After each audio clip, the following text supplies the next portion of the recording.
Good evening, everybody. Welcome to another Less Music, More Music live stream. Are you comfortable, Simon? I am comfortable, yes. Tonight, I'd like to welcome Simon Waldram, who's coming to play with us and talk to us. Thank you very much for coming along. Pleasure. For the second week in a row, we have a non-Leicestershire musician. Uh-huh. Last week we had a Lincolnshire musician. Right. This week we have a Nottinghamshire musician. Thought your policy was just Leicester. What's going But on? you're based in Leicester now, and we know that once you've been here, you're going to stay, so... Oh, yeah, for the rest of my we'll life. call you an honorary Leicester person today. And also the second week where we have a mature student. Mm-hmm. Which is interesting. I don't know how we manage that, but as I say, welcome. Thanks very much for coming along. Now, I did notice rather, on social media last week that you were a little worried about some of the questions you might be getting. All right. So I thought, just to ease you in, Yes. I'd give you some really easy questions, just to kind of warm you up and get things going. Okay. So the first question is, who's got the better football team, Leicester City or Nottingham Forest? Nottingham Forest, obviously. Can you guys please keep a score, because I don't think he's doing too well at the moment. The next question is, who's got the better local legend? I shouldn't say you, should I? I should say Nottingham Yes. with Robin Hood Yeah. or Leicester with King Richard. Oh, you've officially claimed King Richard now. I would say Nottingham with Brian Clough. Oh, Yeah, good one. yeah. I'm going to let you have that one, because he is truly a legend. The next question, who's got the best music, Leicester or Nottingham?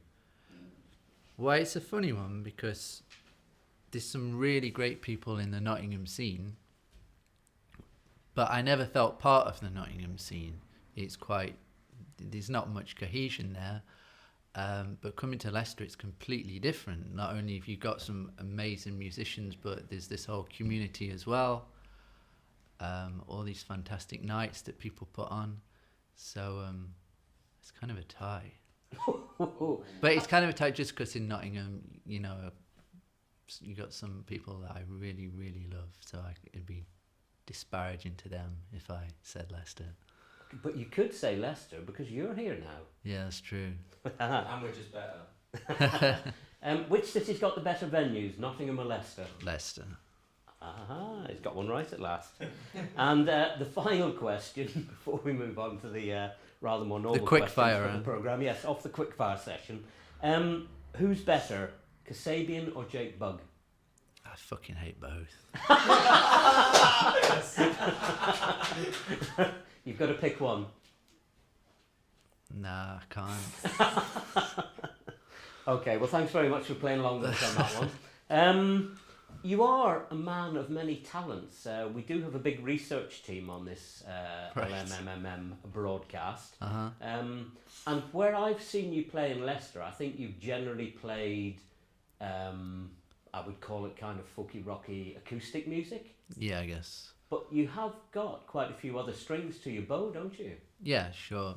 Well, today I put out like a grindcore kind of thing. I've got a side project called Manco Force. So I put out our first EP today, and I'm setting up another project that's kind of like lots of different musicians who can come and go as they please, just like a collective for like experimental and psychedelic music. So like we're gonna jam and I'll record it all and then just pick the best spots like Can used to do. You touched on something I was going to come to later. You mentioned Can, a group that my son actually introduced me to, and I love their music. Yeah. And as part of the research, I played your album Industrial Skylines, is it? Okay, right, yeah. And what I think one of those tracks you almost kind of dedicate to Can, don't you? Yeah, it was the idea behind it was, well, I used to be on, just briefly, this Canadian label called Scotch Tapes, and they released one of my first things. It was a split tape between me and this band called My Cell Phone Is Better Than Your Cell Phone. And then a year later, we were going to do another record, and there was a whole bunch of bands on that label, like Given Willingly and My TV Hurts and Al Qaeda, who all did like long experimental pieces of music, and I got quite inspired by that stuff. And I'd also been listening to Can and like Bitches Brew, In a Silent Way, Aaron Miles Davis, like the whole recording loads of things and then chopping it up and fucking around with it and then putting it into something new. So that was kind of the idea behind Industrial Skyline, yeah. Yeah. So, I mean, you mentioned there that you've had albums, you've had collaborations. Yeah. How did all this come about? Because that sounds as though you've got something quite sophisticated set up in terms of the people you're working with, recordings. Yeah, I think for me, it's the best thing about doing all this is the people I've met, and like the question you're gonna ask, I guess, is the influencers one, and a lot of my like favorite people and influencers are people I know, bands I know from all over the place, Halaka. There's a band in America from Baltimore called Halaka, who are like this American group who've been going for about 35 years. They make all sorts of kind of crazy music, and I did a split tape with them last year.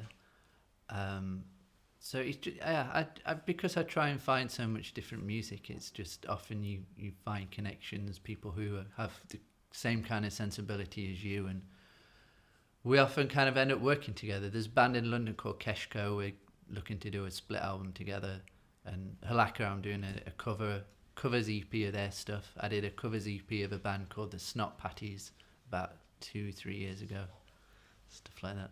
Yeah. So when did you first start these kind of collaborations as opposed to working on your own? I used to be part of a website called D Music back in about 2005, and I just met lots of people through there, and that was all about working together and supporting people's music. And I met a guy on there called Martin Brown, and he kind of worked with me on my first album and walked me through it, and he did a lot of the production and stuff. And then he passed away like a year after it came out. So yeah, I just like working with other people, but having my own ideas at the same time, you know. But if you can find people who share your ideas, then yeah. And how did you come across these people? Because most of the people that we've spoken to on this stream so far, yeah, don't seem to have really got to the stage of either having a record label or collaborating with people. You seem to have been able to advance that relatively quickly. I don't know, it's kind of taken a while, really. And I'm not always like I'm doing this degree and it takes so much time. Like there's a Swedish label called 23 Seconds who did a compilation of my stuff about a year ago or 2 years ago. No, a year ago. And I'm supposed to have an EP on their label like now, and it's all been finished for ages, but I've still not got to the point of actually giving it to them. Like I got it all ready and I gave it to them. I gave it to the guy who was supposed to be mastering it, and because it's like all noisy sort of indie rock songs, he says we can't release it like this. It's like all the levels are clipping and stuff. You have to remix it. Yeah. That was about 3 months ago, and I still haven't done it. So I think really it's a lot harder doing it on your own. Yeah. In the sense that you know, trying to find an audience. Like I've released a whole bunch of records just by myself. Like I tried to start my own label and just put them out myself, and it's really hard to get that attention. But like when that compilation on 23 Seconds came out, that got fucking more attention than everything else I've ever done put together. So I realized like I've got another record that's nearly finished, and that's got to go on a label, you know, just to kind of build on. Yes, I remember reading that from one of your postings on, I think, one of the websites, that you felt it had to go on a label. Yeah, absolutely. And that's because of what you said, that the collaboration with the Swedish people got you much more notice. Yeah. How did you go about getting those connections with, say, the Swedish people? How did that come about? I think that was through Keshko, the band in London. No, it wasn't when I first moved to Leicester. The first proper gig I ever did was at the Criterion, right here in Leicester, in 2008. And that was supporting Albertine and Dead Cowboy Culture and Keshko. And I just hit it off with those guys, and we just kept in touch. And I've been down and done stuff with them. And So they were a band as well as a label? no, they were a band who were on 23 Seconds. Ah, right. So I think they told the guys from there about me or something like that. So. And at that stage, did you think, oh, there's a label interested in me? This is really starting to happen for me? Is it that big a buzz? No, it wasn't the first time. Yeah. And it's like a Creative Commons label as well, so they release things for free and people can pay if they want. Yeah. It's not about like I don't think I'm suddenly on the verge of a big break or anything like that. I don't care about that stuff at all. I mean, I don't think my music has a broad appeal anyway, so I don't care, quite frankly. So you're putting it out there more to get people to listen to it rather than to make money? Yeah, I think it appeals to some people, and if I can find those people, that's great, but it's never going to appeal to masses of people. Yeah. You also, listening to the tape, and also I think you have something released online, you've got a kind of punky side to some of your music as well. Is it Revolt? Yeah, and I released that as a single, and there was a song on the B-side called Shit Kicker, which is like a hardcore punk song. So that's what I love. Black Flag and Minor Threat and Flipper and all that stuff. So if you had to choose, that's the music you would go with? No, I love all kinds of stuff. I mean, that's why I do the psychedelic stuff and the noise stuff. Yeah. And that's why I do this acoustic stuff as well. I mean, I don't understand why like musicians like decide that they have one sound and then just stick with that one sound. You know what I mean? It's like if you love music, it's like, you go through a day and you have all different kinds of moods. You're angry, and then you're sad, and then you're in love with someone and you hate them. And why wouldn't you put that all into your music, Yeah. The different kinds of music are just like different kinds of modes of expression, different vehicles for those feelings. That's an interesting point, because the times I've seen you perform, I'd have always, I mean, it is bad to categorise or put people in boxes, but I would have said you were acoustic kind of folk rock. But then I listen to what you've got online, and I hear you do your punky stuff, I hear the psychedelic stuff, and clearly there's so much more to what you're interested in. Mm-hmm. Is it more difficult for you to perform those other types of music? Yeah, I need a band to do a lot of that stuff, and I've never done that. So we'll not go there, because we've had 3 occasions now where we've mentioned helping people form bands, but we'll leave that till later. But maybe on that note, could we trouble you to play us a couple of songs? Yeah, sure. Start us off with some music. Thank you very much. Well, there's a Joy Division tribute night at the Musician on May the 18th. Oh, right. And that's the first time I'll ever play with a band. Yeah. So it's me and Kevin Hewitt and Flash and maybe Les Hayden. Ah, right. And we're doing a bunch of songs. And I'm the next record after the one that's not released yet, I'm going to try and do that with a band. And when's that? June the 18th? May the 18th. It's Okay. the anniversary of Ian Curtis's death. Oh, yes, I saw something like that the other day. May the 18th at the Musician. Yeah. Be there. Cool. Okay. This is a song about insomnia.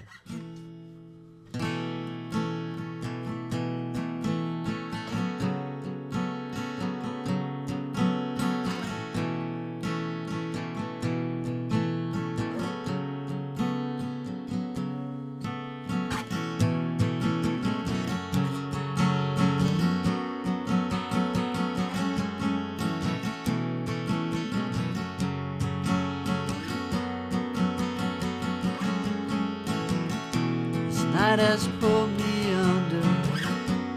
Don't know how to breathe. Tired, but I can't fall asleep. The room is in grainy fragments, images of a forgotten dream, washed away like sand on the beach. Thoughts and regrets swim through my brain. I try to sleep, then wake up again and again. this night is like being stuck at the bottom of the ocean. I just want to sleep.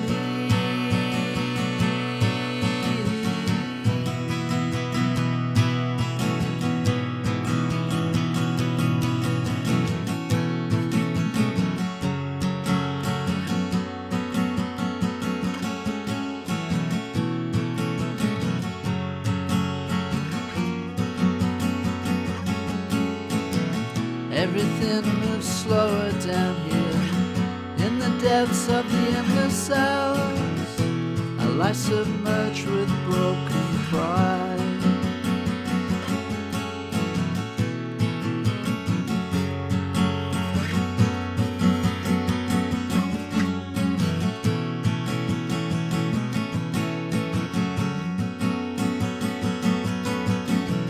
Thoughts and regrets swim through my brain. I try to sleep, then wake up again and again. This night is like being stuck at the bottom of the ocean. I just want to sleep.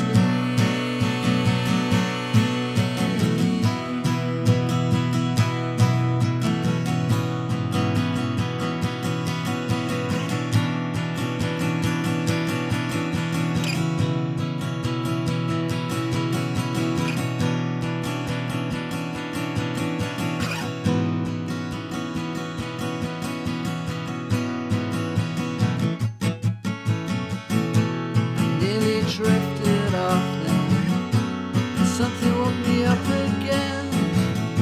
The water tastes of salt all night. I wanna give into the blackness. It's still only 3:10 a.m. Wake up floating in the light. Thoughts and regrets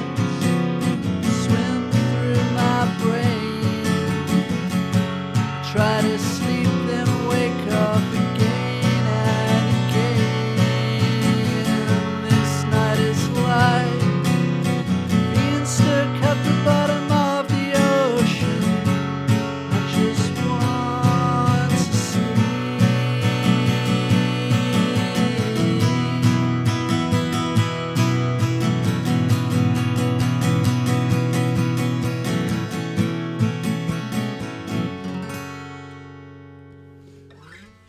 Hey, nice one. I fucked that up. I forgot the lyrics. I forgot the lyrics. I'm so sorry. You good for another one? Oh, okay. If you don't mind. We're greedy on this show. Okay. Or you can play the same one again. I probably should.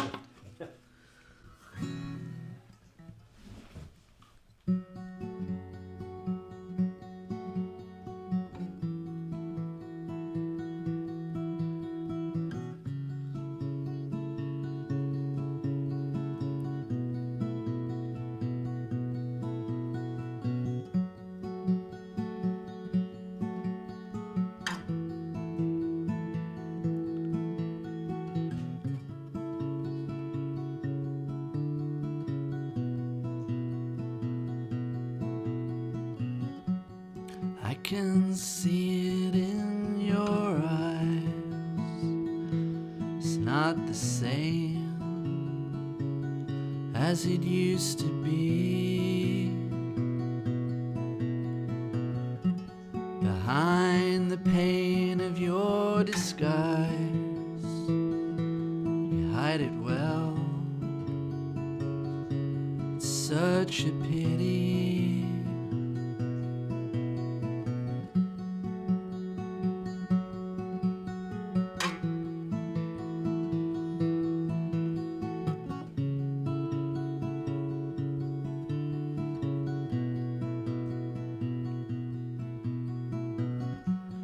Like the heat reaching the skies, the facts will rise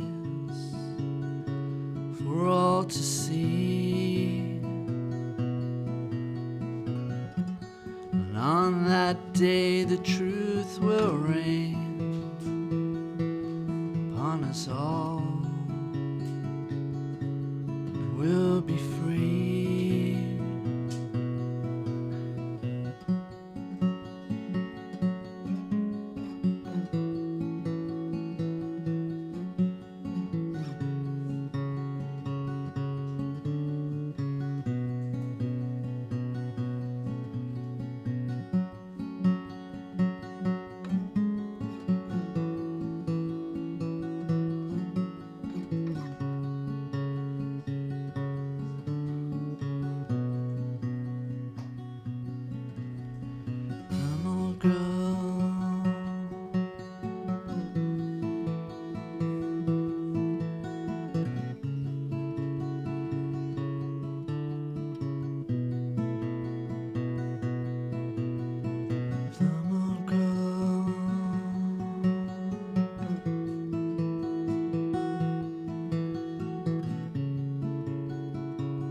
So you mentioned when we went through our quickfire questions that you think the Leicester music scene is more welcoming or accommodating. Absolutely, yeah.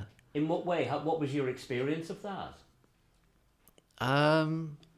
Almost from the start, just when I started playing gigs here, because I'd never really played more than about 3 gigs a year before I came to Leicester.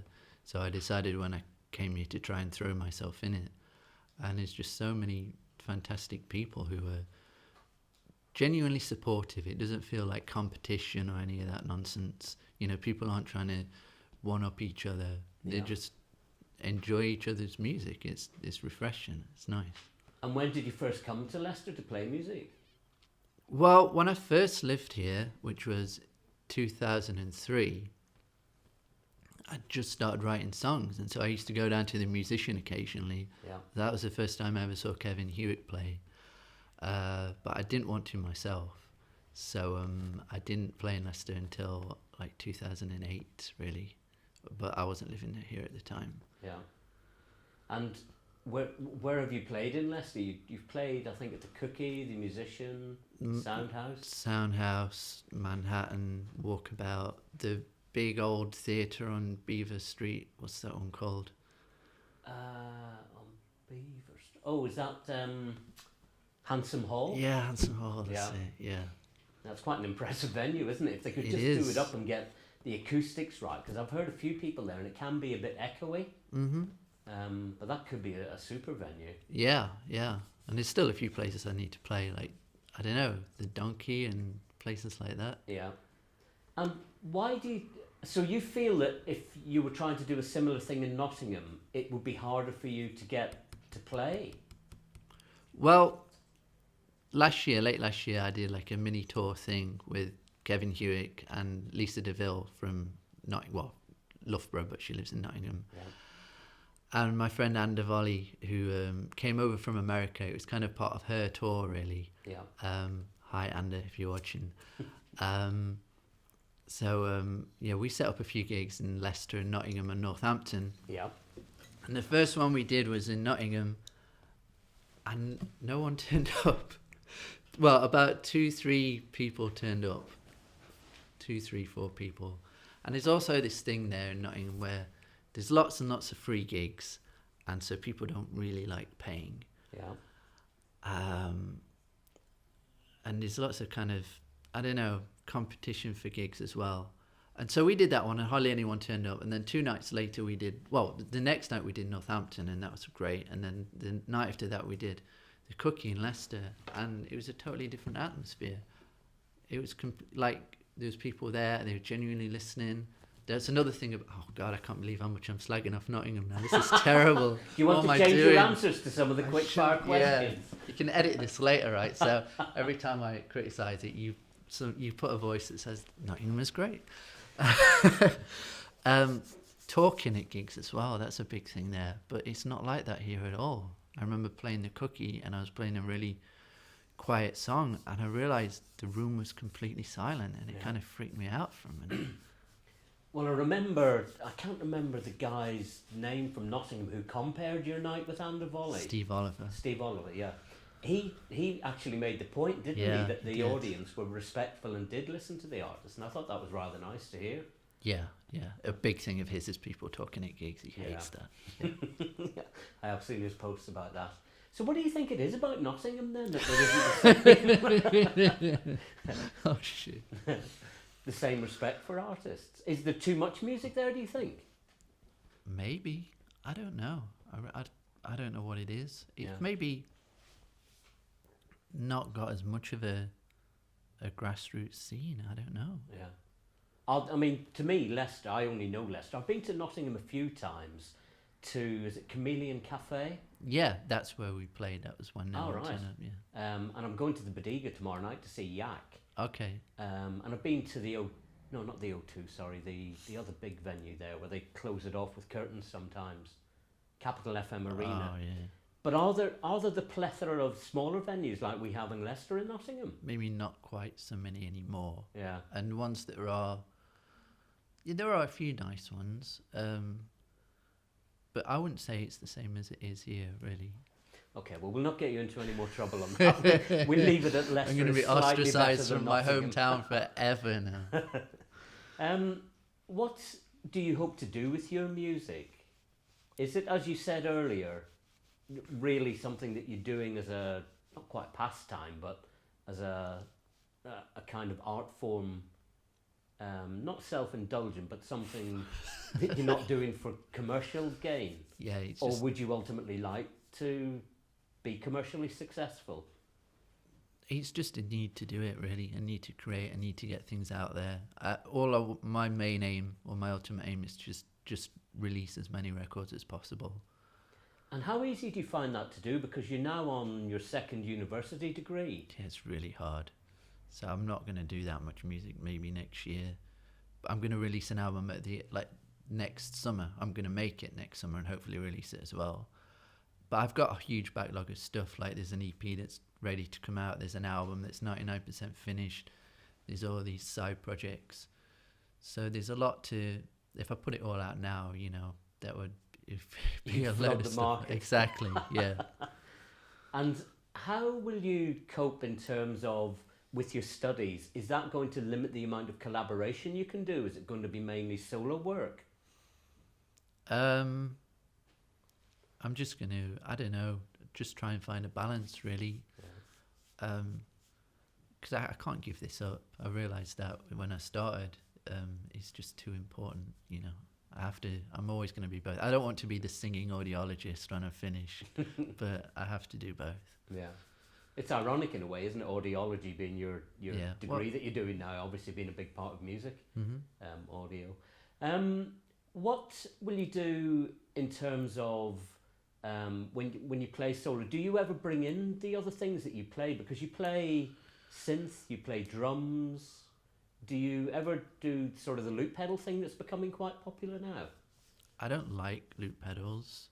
I like watching other people do it, and I think it always impresses me that people can do it, but it's not something I'd want to do myself.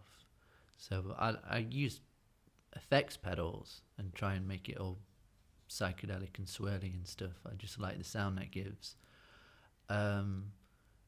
You can do more. My friend Andy Volley, she has her laptop and she triggers beats off it and can have a whole full band sound and still just be stood on stage by herself. So it can be done.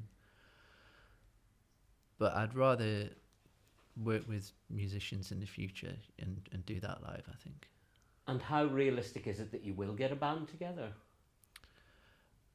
I know you've got the gig on the May 18th. Is that just a kind of transient thing? It won't be a permanent band, or will? No, it won't be a permanent band. No. But the thinking is, with the record I've just kind of started making, that I want to rehearse it with musicians and then go into a studio here in Leicester and knock it out in a week or two. And then us play those songs live for a while. That's the idea. Has your other work been self-recorded, or have you always used a studio to record? Yeah, I've done like 99% of it at home myself. I did an album called The Day the Signal Died, and when that was nearly finished, I took it into a studio in Nottingham with this guy Mark Elmore, and we did a lot of work on it. He played drums on it and stuff. But that's the only time I've really done that. I actually thought that album was going to do really well, and it sang like a stone, like a stone. Have you had the converse where you thought something wasn't going to do well and then it did really well? I don't know. It's hard to tell sometimes which songs are going to resonate with people and which aren't. Yeah. And what, sorry, you kind of put me out. I had a question I was going to ask you there, and now it's gone. What will you do with your psychedelic music? Will you push that on as a solo project, or will you leave that more to the band? Well, some people have told me that I should consider like doing music under an assumed name, a pseudonym. And I toyed with that for a while. Then I thought, I don't really want to do that. It seems a bit false or whatever. Yeah. But at the same time, I want to, actually make music with other people, and so that can't really be under my name. Yeah. But ultimately, I'm going to be the person who kind of runs it all. I'm going to be the Marky Smith kind of person. Yeah. So, what was the question again? It was one I was grasping with, because I had another question which I've now remembered. Which just before we get you to do another couple of songs, if I could just finally ask you, because we're kind of talking about self-recording and promoting. Yeah. Do you think the ease with which people can put music out now is a good thing or a bad thing? In terms of like personal expression and stuff, it's a fantastic thing. In terms of people who want to get noticed and what have you, it can make things more difficult because there's just so many people out there. Yeah. But if you're someone who, if you're just a fan and you're looking for music, you can find so much different stuff. It's fun. It's brilliant that someone can just buy a 4-track or even just a laptop and just make music and share it with the world. I wouldn't be doing this if it wasn't possible to do that. I don't think so. That's how I started. So the technology's been a big plus for you? Sure. Yeah. Okay, I hadn't realised actually, because we're chatting quite a bit. We're getting on time-wise, and we don't want to miss Les later. Okay. Could we trouble you for another couple of songs, please? Okay.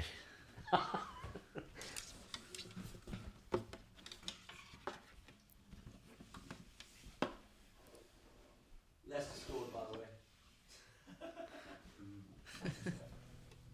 Who are they playing tonight? Chelsea. Oh, right. What? They're winning? Yeah, 1-0. Way. Wow. Come on, you Blues.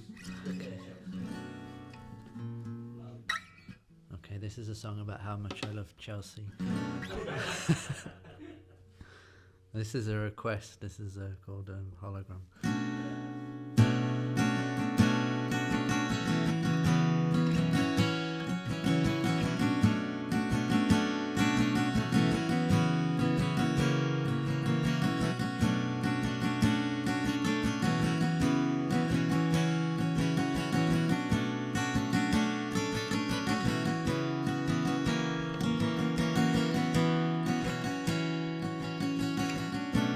You can see me, but I'm not really here. I guess I never was. You can see me, but I'm not really here. It's probably because I am a hologram, not even here. Even when I am a hologram.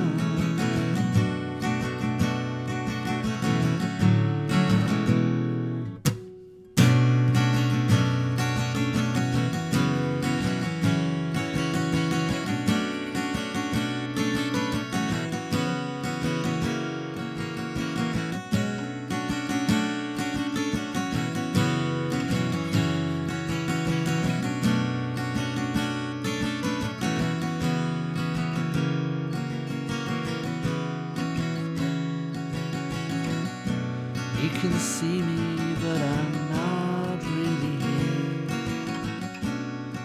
Guess I never was. And if the way I come across isn't clear, it's probably because I am a hologram, not even here, even when I am. I am a hologram.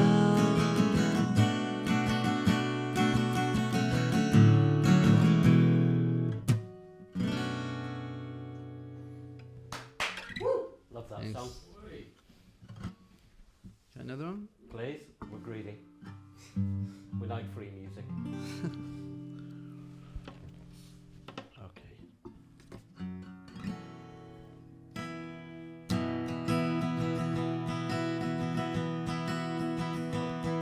I'm sitting here looking at these pictures from so long ago. Places I can barely remember.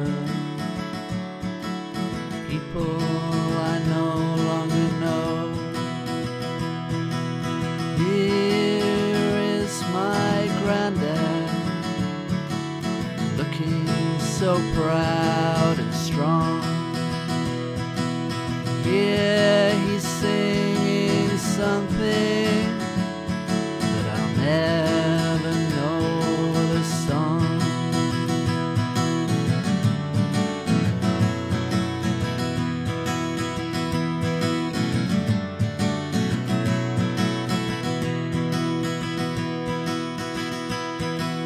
I see the generations of those who lived before me.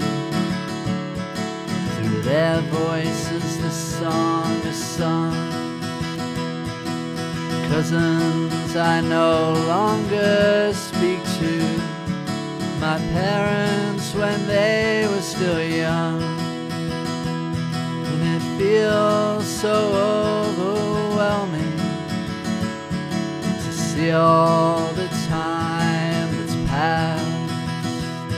As I tried to place myself in this history, a lost boy reaching through glass.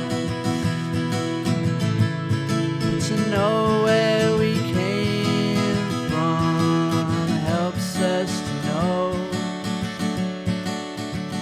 who we are.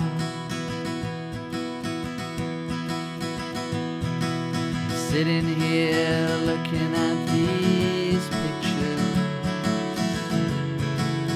so long ago. People I'll always remember, places I'd still like to go.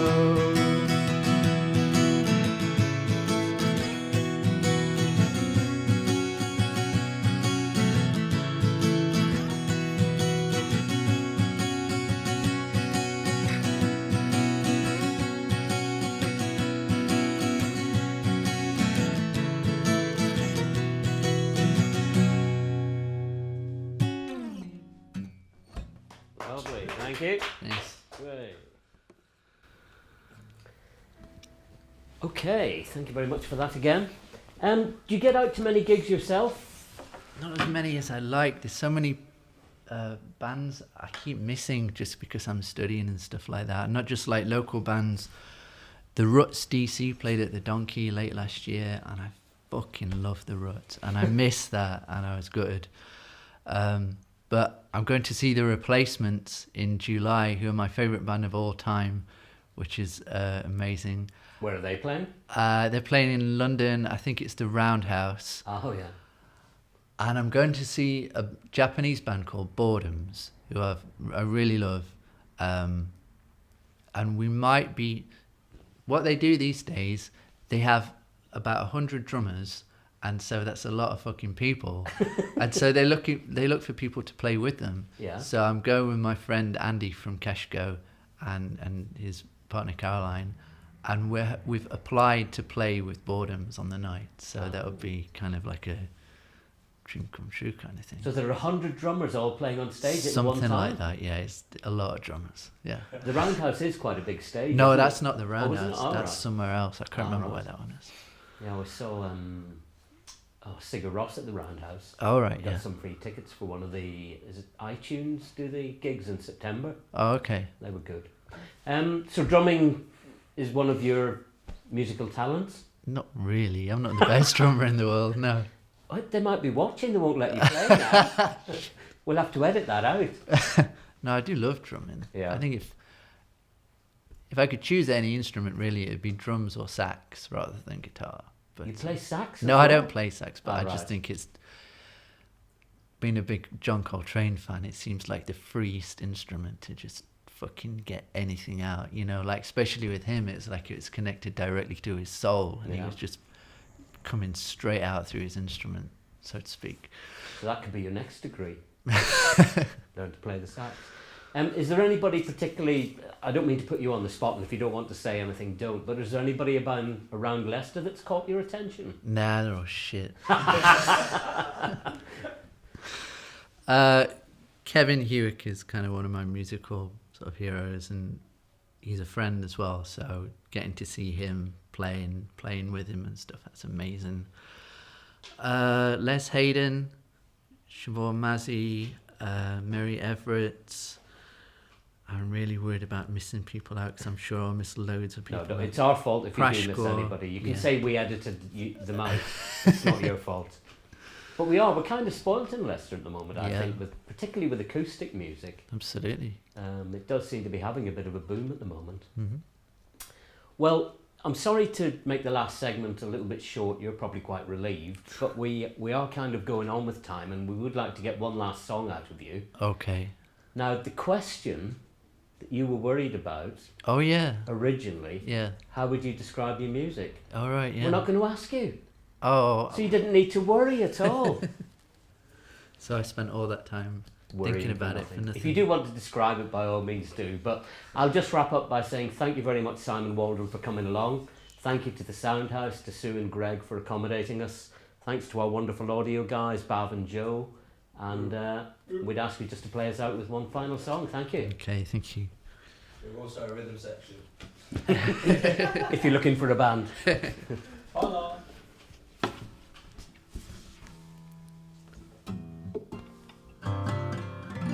This is another request, and this, We made all those requests. I know. I usually have my effects pedals for this one, so I'm not sure what it's going to sound like without them.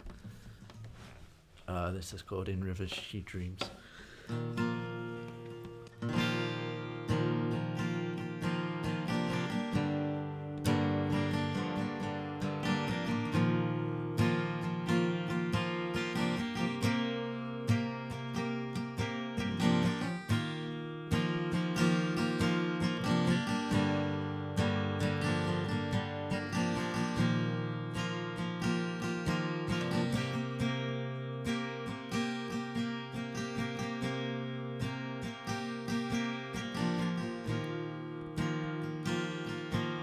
In rivers she dreams.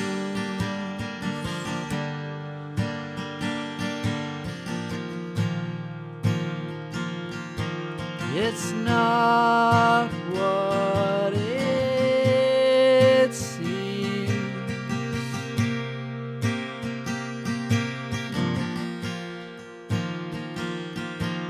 The colors are gone.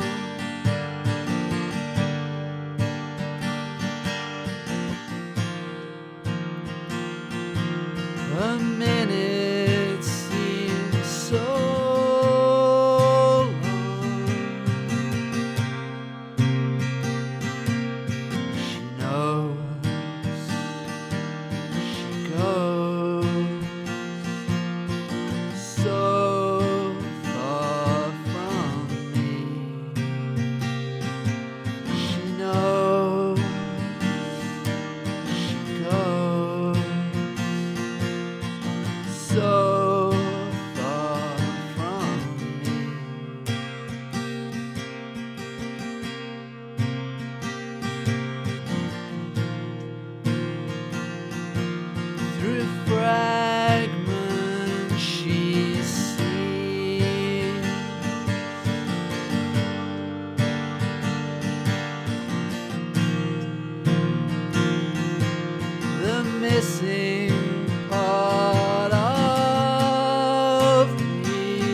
I should learn when to say no. She knows, she goes so far from me. She knows, she goes so far from me.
Yeah, great song.